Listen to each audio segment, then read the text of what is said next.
Salutations and shit, folks. Welcome back to another episode of Travel and Shit, where I, your host, D. Carey, have an experiential conversation about the nuanced ways that travel intersects with regular life.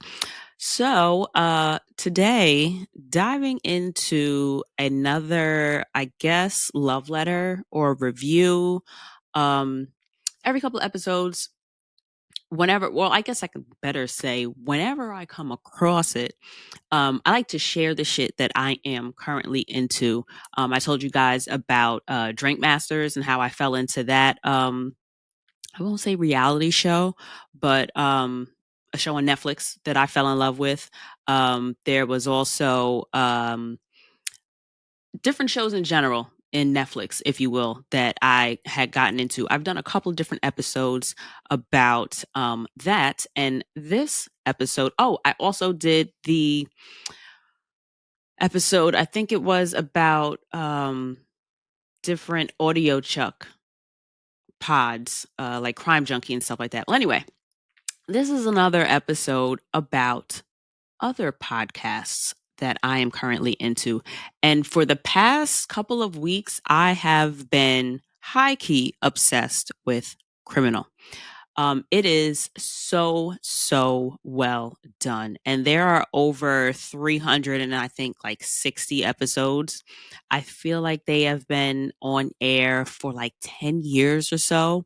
So shout out to Phoebe Judge and her co-creator for that show. I've been working my way down to more recent episodes from the most no, I'm been working my way, I guess, backwards. I started with more recent episodes and I've just been scrolling through. So in a nutshell, Criminal is basically it's kind of like Travel and Shit, where you take your one linchpin topic and you tell stories or have conversation based on different topics under that umbrella. So, like I do with Travel and Shit, travel is more than the destination, right? So, I have a travel conversation from a lot of different perspectives and angles. And Criminal does the same thing with criminality. So, there's one episode that was really good about the formation of why rape kits became like the first rape kit. There's another one, escapes from Alcatraz. There's one where witness protection. Um, what was the other one? Oh, there was one about selling pills on college campuses. So many incredible stories. And not only are the stories like wildly interesting, they also include a lot of the people telling firsthand experiences, or like it's not just the host Phoebe talking, and her guests don't just come on and talk about something else. They're researchers, artists, people that there was one episode about a phone line that existed. I want to say maybe the 70s or 80s, maybe between the 70s and the 90s. I don't remember, but it was just like a random phone line that was a voice machine, like when you leave a voicemail, right? But there used to be like hard copies of voicemails, if that makes sense to y'all that weren't there for that. Like you would call someone's house number, or you would just call a voice messaging service, and the actual voicemail was recorded on a cassette tape. And it was able to be played back, but you had to have the physical tape. Long and the short, there was an incredible episode about that and how all of that worked. Just guys, tap into Criminal. So this episode, I want to talk about a couple of my favorite episodes and, of course, the ones that gave me travel inspiration. So, diving into it, the first one I'm going to discuss is The Tunnel. This was, and another thing about the show, they don't necessarily do like a wildly deep dive in the descriptions. So sometimes it's just like a cheeky kind of intro, a couple of lines, and it's like, oh, this is interesting. What the fuck is this episode about? Or it starts with one thing and then we take a spin and it ends up being so much more.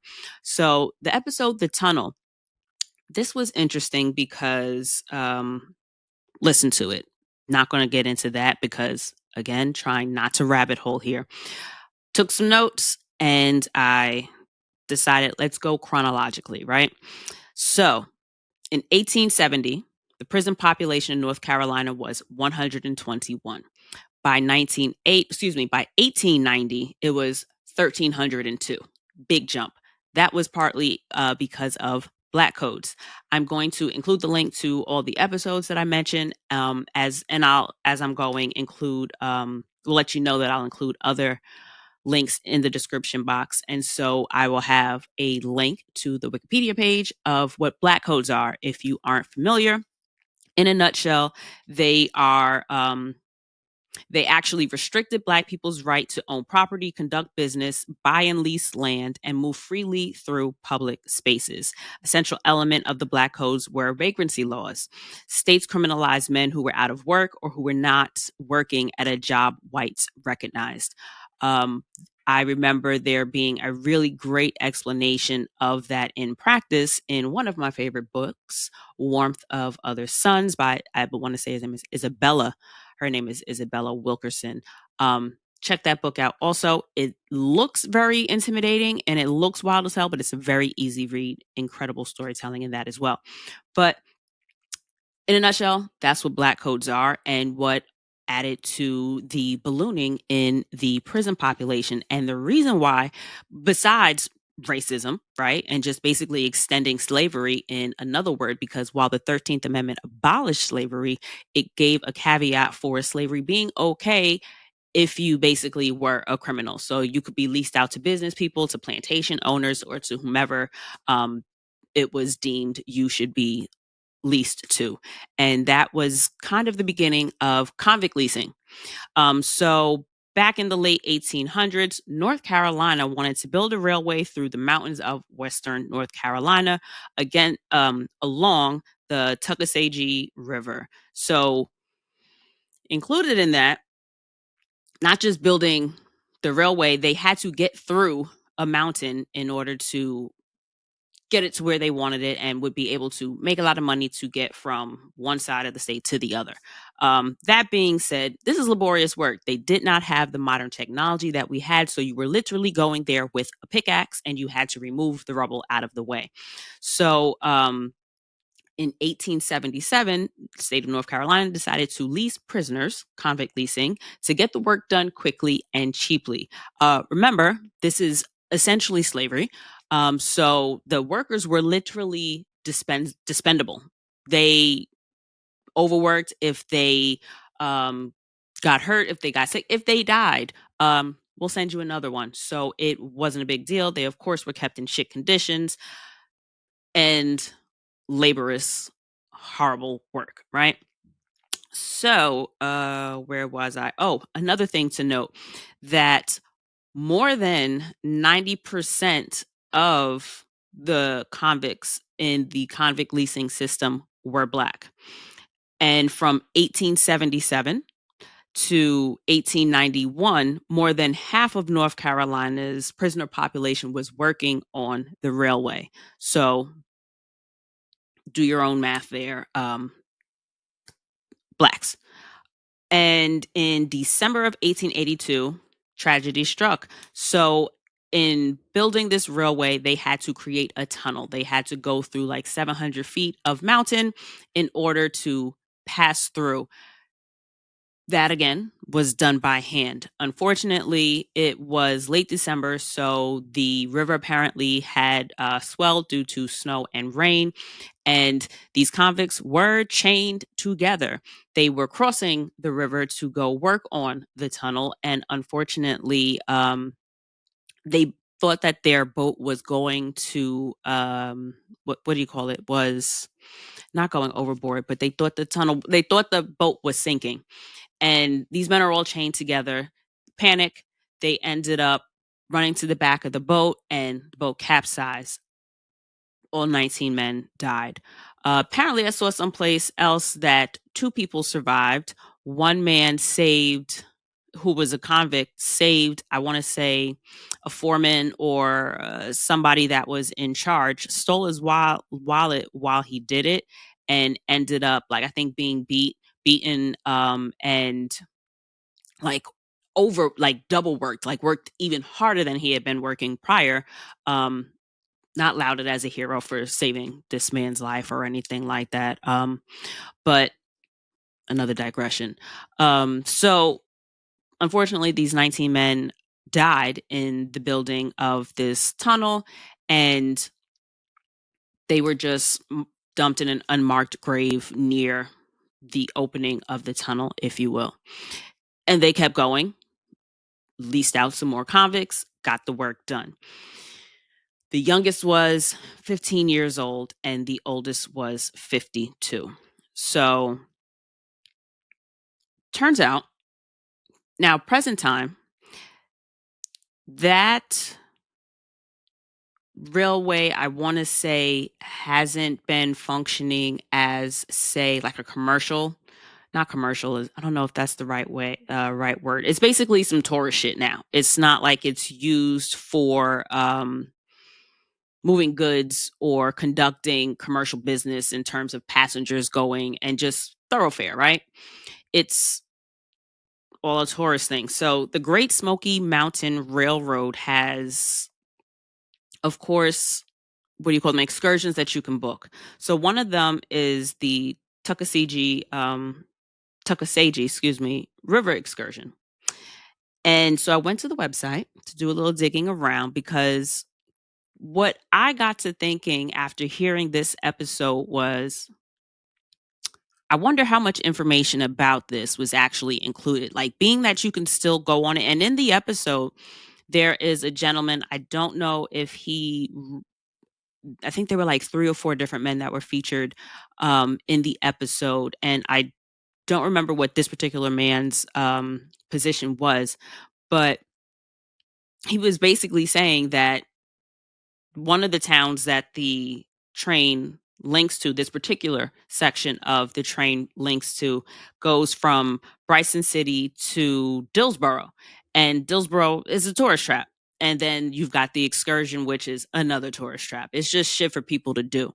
And so I went to the website because I was curious about whether or not I would be able to find information about convict leasing and about the history of what went into the building of said tunnel. Of course not.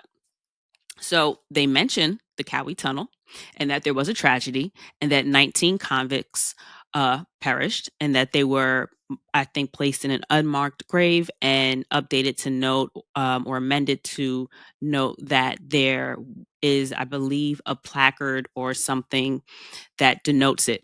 Turns out, I don't know that it is necessarily, and it's a two-part thing, right? Because in the podcast episode, I believe this was recorded in 2019 originally. It has since been, it may not have been re-released, because again, remember I told y'all I was scrolling through and going back to old episodes. So I want to say that this episode was released in 2019, and I visited, obviously, the website this year, 2025. So it was noted in the episode that they didn't have a placard or any notation or markings of the tragedy, and whom all was lost in the location. And it at the time was apparently difficult to get to. For some reason, they were able to access this tunnel on foot.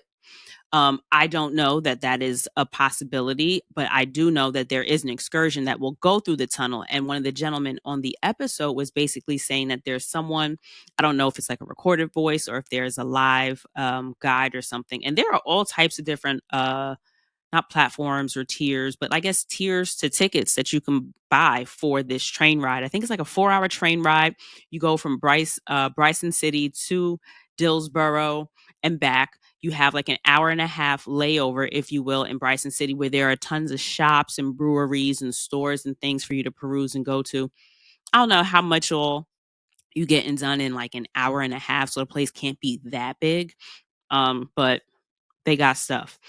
And the gentleman was mentioning that someone on the train makes note of the tunnel allegedly being haunted, that the water flowing is the tears of the men that drowned in the building of the tunnel.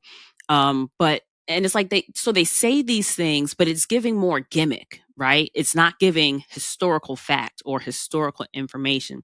And so, like I had started to say before, this episode really got me to thinking about how much hidden history is in a lot of like the bullshit tourist stuff that we end up just passing by. Like when we go on road trips, I'm sure when you guys have been on road trips, if you are uh fortunate enough to be passenger princess or maybe just a passenger in the back, or even if you are a driver that likes to also read every single sign that you pass by, a lot of times you'll drive by largest ball of string, or something outlook or point, and there's so many little things that you can readily identify as, oh, that's just some tourist shit along the way. So I'm thinking, and mind you, this is in Western North Carolina. They were not affected by Hurricane Helene, at least not Bryson City. I looked that up also. They are very close to the areas that were most affected, but they were spared, if you will. So this train is still running. So it got me to thinking about the like the history that is not necessarily fully uncovered, if you will. So they mentioned the Cowie Tunnel and the tragedy that occurred, but there again, no mention on their website, the Rocky, what are they called? The Smoky Mountain Railroad. Like when you go to their website to find out information about tours and all that stuff. So there are all these adjectives to describe the towns and the different shops and locations that you can visit while you're there, and the conditions of the train. Or even there was a section, I don't know if it was frequently asked questions. Now mind you, I ain't deep dived the whole shit, but I clicked on a couple different places on the website, and on one of them it was saying how the engineer was brilliant and blah blah, and they were speaking so highly of this fucking engineer, and the people that died were just convicts. There was no further mention of anything about the convicts or where to go to learn more, or what the whole practice of convict leasing was. Like they just skated over that part. And I think that's what it is. There's so much fluffy fucking language that was used to describe all the things that could be very easily marketed, or all the positive things that'll draw you in and pull you into something, which on the one hand is just like, all right, so y'all have made a business of this. You got to get people engaged and wanting to come. And perhaps there's more information about it at this point. But looking at the website, it's not giving that.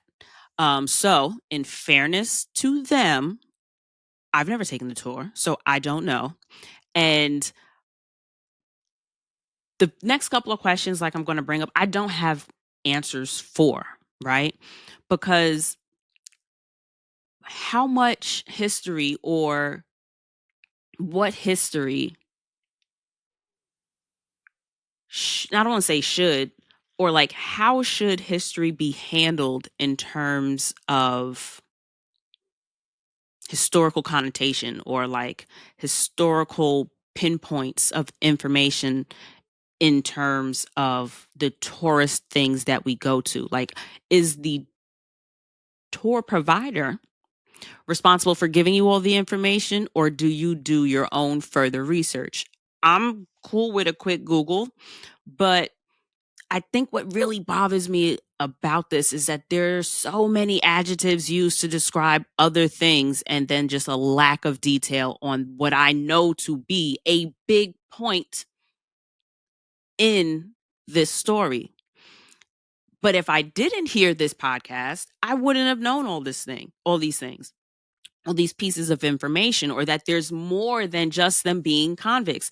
Another point about the convicts and these black codes was that these were like innocuous things. These weren't hardened felons or hardened criminals at all. These men were shackled together. Like one of the gentlemen, again, in the episode was like, why the fuck were they shackled together? He didn't curse. But why were they shackled together? These were like vagrancy laws, like I had mentioned in the Wikipedia description. And vagrancy laws were things like uh being out past curfew for grown ass people, mind you. Like being out past curfew. He was saying that one of the men was found to be walking along a highway, or you could be arrested for being found like having drinks outside of or behind like a restaurant or a store or something like that. Another thing Phoebe had mentioned, something you steal a pig that costs $1 and end up doing 5 years. And mind you, during this time that you are incarcerated, they're renting you out as slaves. So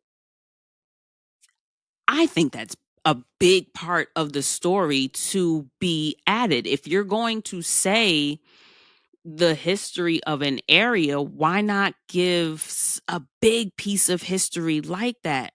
And it's also kind of like whose history gets to be celebrated, right? When you go to these different historical places of interest.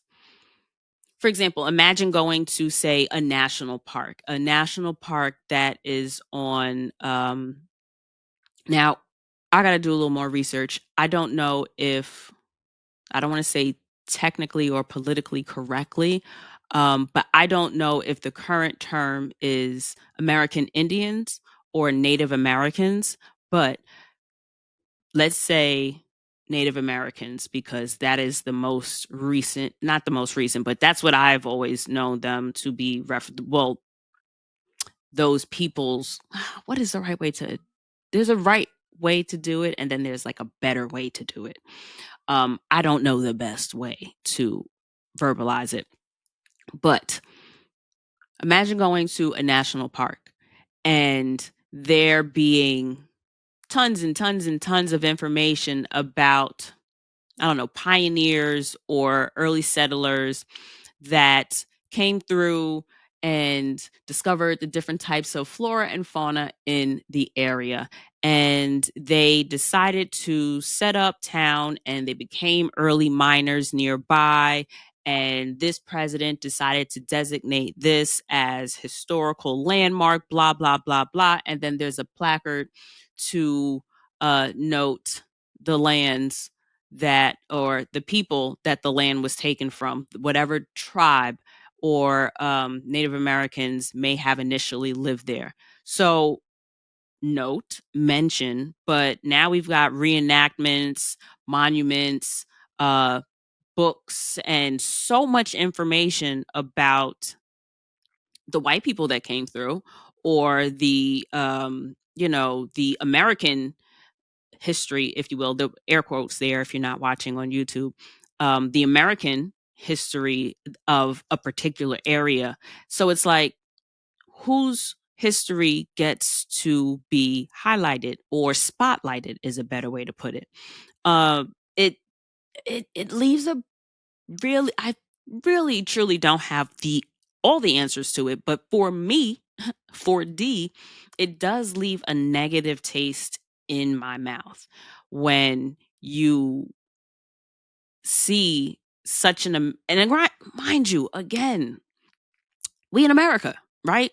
So I get there being an American focus. However, American history includes other people besides white people. And it's not to say that descendants of early pioneers or, motherfuckers that came over on the fucking Mayflower and shit don't get to be proud of their heritage, right? But they don't get, I don't understand why that is the only spotlight. And it could possibly, and on the one hand, it's just like, is it because y'all don't fucking know and you are just highlighting what you know? But then that just sounds like you're not hiring the right people or including the right people in the room that decide on the storytelling. And that goes to more, diversity in workspaces and in decision making and in places where these decisions get to be made and these stories get to be decided on in terms of the voice of a location, like what voice is used, what lens is uh not curated, not spotlighted, but what lens is used to focus in on the narrative that is being given for a particular location. And I really love how information or stories or pieces of information, and as twisted as my relationship with social media is, this is why I will continue to be present in small doses. I'm more of an observer. But the random things that come across my timeline or that just pop into my periphery or into my line of sight, I have found some of the most incredible pieces of information accidentally. This whole story of the Western North Carolina tunnels and convict leasing was totally by accident because I'm just listening to this podcast. And that's another thing that I like to remind you guys. Every once in a while, tap into some shit that you're not sure about and see where it fucking takes you. There is so that's kind of like when you're traveling and you say, I don't know, I've never had this before. Let me order it and see, or I'm gonna try this food. I'm in this country and this happens to be a local delicacy, or this happens to be something that is a special on the menu. And you test it out and you realize, yo, this shit is mad good. I'll never forget in fucking Bali, there was this little fruit, and I promise y'all, it looked like scrotum.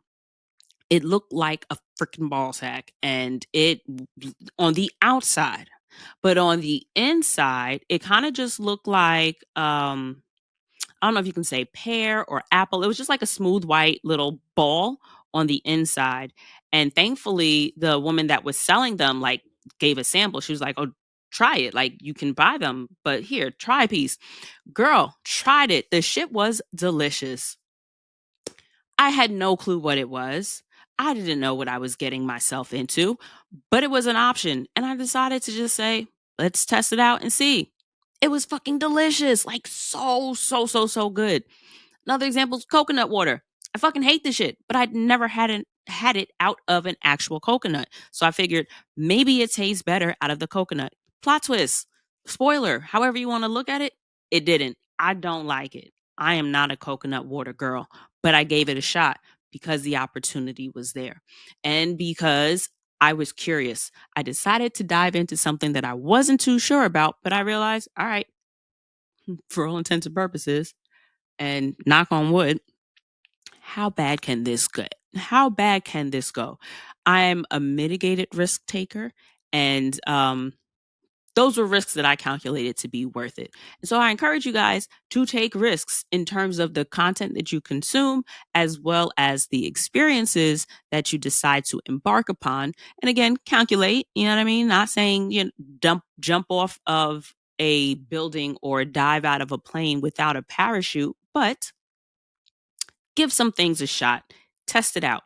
And considering that I mentioned jumping off of a plane and parachute, I'm going to skip this one and go down to another really freaking interesting episode. This was a two-parter.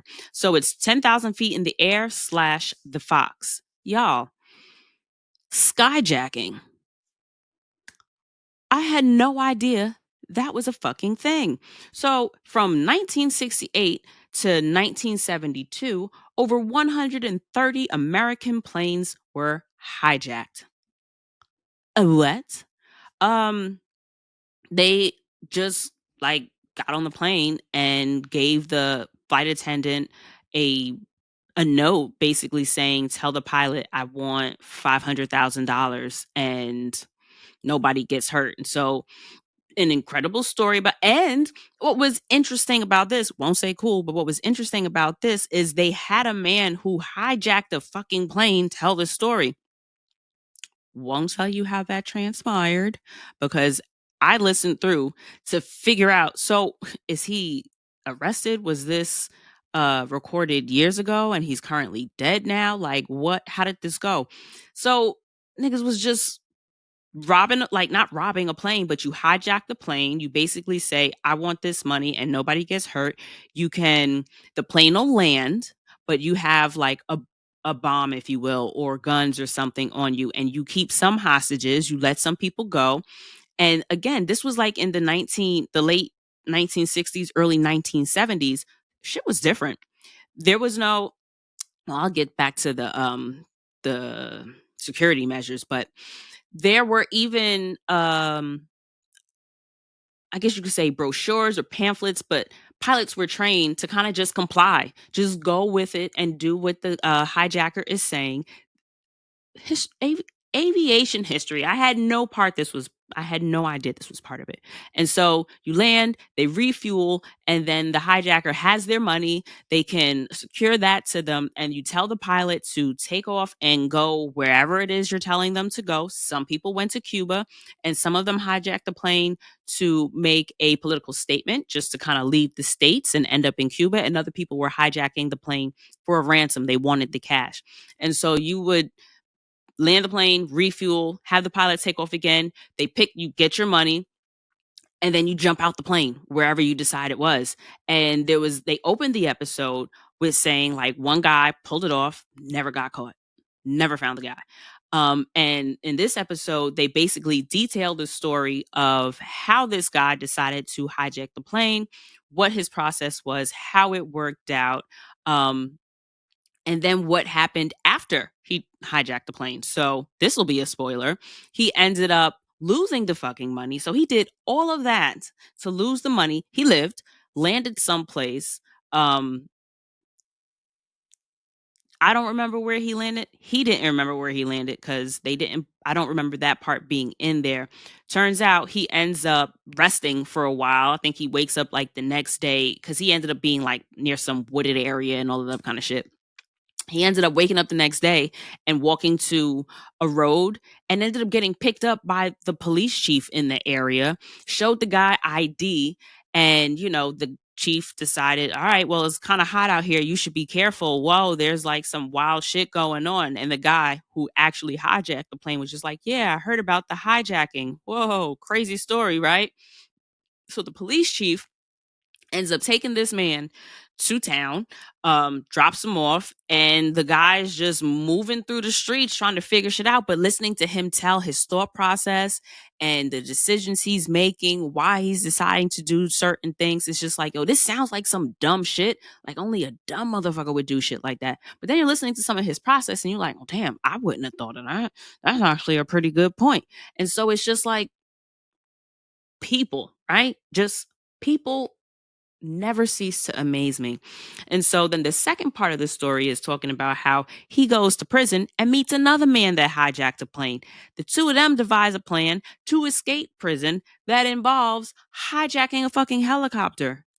Guys, please tap into Criminal.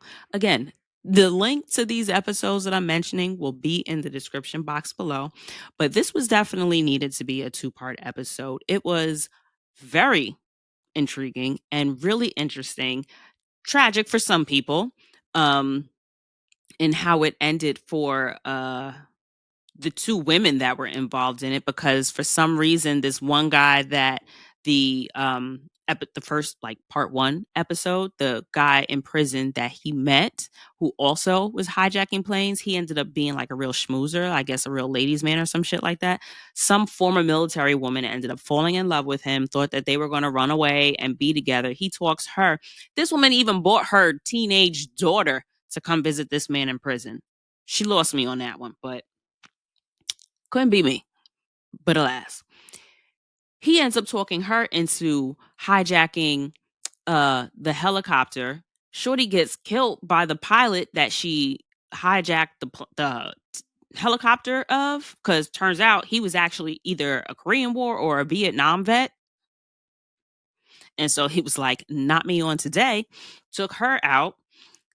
Even sadder, the daughter ended up being very attached to this man, seeing him as a father figure. He ends up conning this little girl, 17 years old, into hijacking a plane. He talked this 17-year-old girl into hijacking a commercial aircraft. She went through with that. Her shit lasted for like 10 hours. 10 hours she was on that plane. Y'all, nuts. Nuts. And again, travel is so much more than vacation. There are incredibly interesting stories that a line outside of the destination. There's so many different ways to talk about travel, and that's really what I like highlighting here. Um, Another episode I'm going to jump to is The Feather Lady. That was another really interesting episode that had not connotations, but connections to aviation history. There was this woman, Roxy Laybourne. She ended up doing a lot of work for the Smithsonian. She was one of the first women to do taxidermy work for the Smithsonian. And then, of course, that got me to thinking about all of the different museums and, well, yeah, just like museums that I've been to that have taxidermied animals. I always think it's like a weird thing when I see it like in a movie or in like a program or a show or something where people have, animal heads on their wall and shit like that. Or if you're watching, like there was some shit we were watching, and one of the guys had like a taxidermy hobby. He ended up being a serial killer, but taxidermy is weird until you're in a museum. And then it's just like, okay, we're preserving history. This is how we can see what some extinct birds may look like or extinct animals and shit like that, right? So time and place for everything. But this woman, Roxy, ended up doing or being one of the first women to work for the Smithsonian. I don't know if it was just the Smithsonian in general or just doing taxidermy work. But her work helped engineers build plane engines that would withstand bird strikes. So she was hired, she was tapped, she was a scientist for the Smithsonian. She was tapped by, I don't know if it was like the FAA or somebody tapped into her. Did I write it down here? Not here, I didn't. But somebody tapped her to figure out, oh, there was a plane crash. I want to say in, was it 1962? I don't remember, but the episode starts detailing that plane, and they were trying to figure out what happened to the plane. And they ended up having pieces of like feathers and I guess carcass from different birds, or a lot of different people had different, a lot of people died on the plane crash, unfortunately, also, just to note the people that lost their lives there. But they ended up tapping her because there were feathers and shit found. And so she had to identify the type of bird that caused the plane crash. And she kept doing more jobs from different, like she was tapped for different crime scene analysis and any kind of thing, like a lot of different ways that birds came into the picture. um, she got tapped, and she got really good at being able to identify the type of bird or the species and all that jazz from the feathers or the pieces of body that were left, which is incredible. Shout out to her for being top bitch in her industry. Um, but what was really interesting about that, because I was just like, okay, so she figured out it was a bird. However, remember, this happened like, let me see if the year is here. Hold on, because I have the link here. Oh, it was right there. Oh, October 4th.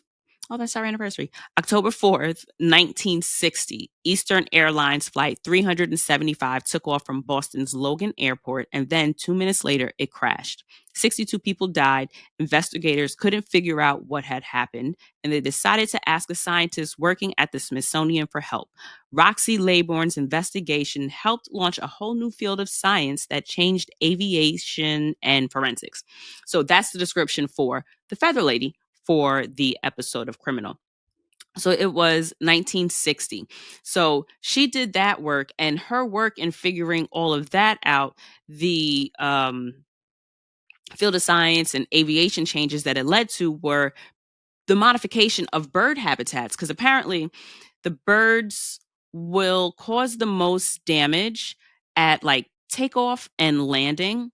And so if they're able to identify the species or the particular type of bird that crashes into the plane or causes the crash, they can then do what they need to do to modify the habitat. They can now get the birds the fuck out of there. They can figure out how to alleviate the problem altogether so that these things happen less.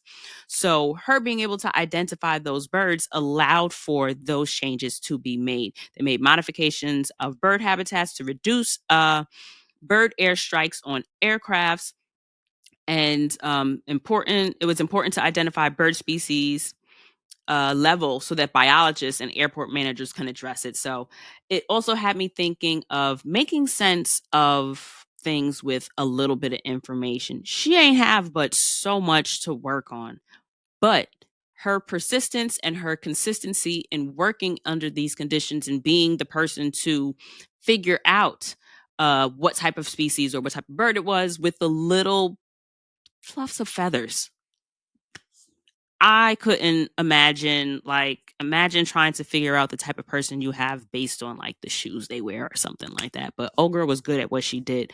But imagine you're planning a trip. The more trips you plan, the better you get at it with a little bit of information.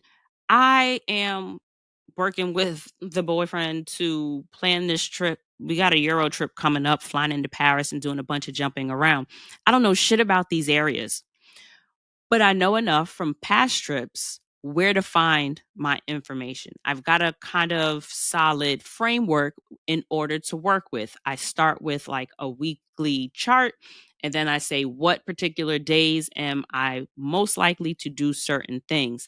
And from there, I know, okay, now I can scale backwards and do timing. How much time do I need to be in certain areas? And this is all from experience. And I know, okay, well, if I am intending to do X on this day, where do I need to stay to make this easy? Okay, so now I know where I think I know where I'm staying. Okay, how am I going to get around? What does my transportation look like? Am I taking Ubers? Am I taking a cab? Am I taking um trains? Am I taking a bus? Am I taking public trains, like public transportation? Or since we're going to be in Europe, are we taking speed railways and the such? So, where now am I staying based on how I'm traveling? So, I know how to work backwards now. I have a little bit of information, but with the little bit of information, I know how to pull things together. Also, similar to when you're in a location, you don't speak the fucking language. You've got the tools. You've got your Google Translate. You've got the currency app. iPhone now with the updates, you can just put in the currency in your calculator and figure it out. So the more you have to use your tools and the more you get used to doing a thing, sometimes you don't necessarily, you're able to get something done with the little bit of information you have if you are used to using the small pieces of info to piece together the larger picture. So I really enjoyed, I was surprised to enjoy that episode. Like I was, what's feathers? What are feathers? What? Oh, this was fucking cool. And she sounds mad chill. Like they actually have I think they ended up not necessarily, I don't think it was Phoebe that identified her. I believe that it may have been um what's the word? Previously recorded. I don't remember specifically, but she sounds mad chill. Like she just sounds like a really fun person to talk to and hang out with. What was, I think there was one other episode. Oh, and so just to kind of wrap it up, couple of honorable mentions. There's an episode about a woman who stowed away on a cruise. She of I wouldn't have chosen a 7-day cruise to be a stowaway on, as in she ain't got no room, she don't got no ticket. This was in, I think, the 1960s. Turns out it was even a popular thing to do in, like, say, the 20s, 30s. Like, I just have to make it to Hollywood, or I just have to make it here. And people did it. It was a fad. And then it kind of got unchill and uncool to do. And this woman did it in the 60s. Her story was interesting. And it's wild when people, like, I don't want to say live to tell the tale, but this woman is talking about a crime that she committed um years ago, mind you. This was years ago. It wasn't a violent crime. It wasn't anything ridiculous. So this is not coming from hater energy, but it's just coming from a place of, it must be nice to be able to publicly talk about like some wild shit like that. You know what I mean? Like, yes, I broke the law and I did something that someone could never do now because security. You know what I mean? Oh, that was another thing about those skyjackings in terms of the people that were taking the plane's ransom hostage, people on the plane's hostage. This was before they actually screened passengers or had any like security measures in place. They airlines, airlines decided at the time that, oh, this isn't this isn't people don't want to go through all of the rigmarole of security checks. People don't want to be made to feel like criminals and stuff like that. Wild. And oddly enough, back in, say, the 60s, when this woman did the cruise stowaway, apparently there used to be like a party before they set out where friends and family of the people that were going on the cruise were allowed to board the cruise, raise the roof with the good folks, and then they were just, required to offboard. And then the people who had the tickets were going to go on their cruise. And that's how she ended up being able to stow away, because she was saying that she did. And this Shorty did research. Like, she ended up going to the library and spent like weeks or months trying to figure out how people that did it in the past got away with it. Again, the information be out there. Books, she figured it out. And old girl did it. She was successful. There was another episode that was this one was called All the Time in the World. And it was about the body farm at Texas State University. It's basically, and what made me think travel about this was that, because you're not allowed to go there. This is strictly for research purposes, and people donate their bodies to science. And so they study decomposition. And so they will leave your body out in the elements to be able to train scientists and create experiments and figure out how people decay under different scenarios and under different conditions. That was another fascinating episode. Another honorable mention was On the Run. And that one was a young woman, not a young woman, she was a grown woman talking about her life basically with a father who was a fugitive. I don't remember what his particular crime was, but her dad was a fugitive. They were on the run with her parents for a while. At certain point, they ended up separating. The dad went one way. I think the mom and the two kids went another way. And the dad was meeting one of the girls on her birthday in Aruba. Like, they had wild money. And so the girls were sent to Aruba to celebrate one of the girls' birthdays. Something happened. The dad separated from the girls. They went to go change or something like that, and then all of a sudden they never saw their dad again. Or their dad put them in a car and was just like, "All right, I got to get out here. I love you. I got to go." Can you imagine going on a trip with your parent? And mind you, they were used to being unaccompanied minors on the plane. They had been used to flying because they had moved around to maybe like 13 different homes before they were out of elementary school. They did a lot of moving around because, again, fugitive, but they were fugitive, I want to say, from the United States. But their dad basically had them, and listening to the couple of the different places where they lived, they was living where niggas with money live. So they wasn't missing for nothing. They weren't hurting. But again, fugitives. So even though you got all of this money and this access, like, I don't know, like, what your life really looks like, because you're still hiding as a child, being responsible for such a heavy secret. That's something that I couldn't imagine. But that was another really fascinating episode, and it got me to thinking about places that you learn about your family. Like, in the middle of a trip, you end up having like a random family argument and then finding out something about your parents or a cousin or an extended family member, something that you had no idea, because again, vacations bring out certain things. You're not home. You're not under your regular comfortable surroundings and in your routine. And so being outside of that, whether you're a fugitive from the law or if you're just with your friends and your family, should be getting crazy. And it had me thinking also about traveling back to not ancestral lands or familial lands, but I know a lot of my family on my mom's side is from Georgia. So whenever I think about traveling for family, I always think about Georgia. And I always think about how much familial history there is for us in Georgia, specifically Augusta and like Atlanta. Um, so, and Perkins, my grandpa was born in Perkins, Georgia.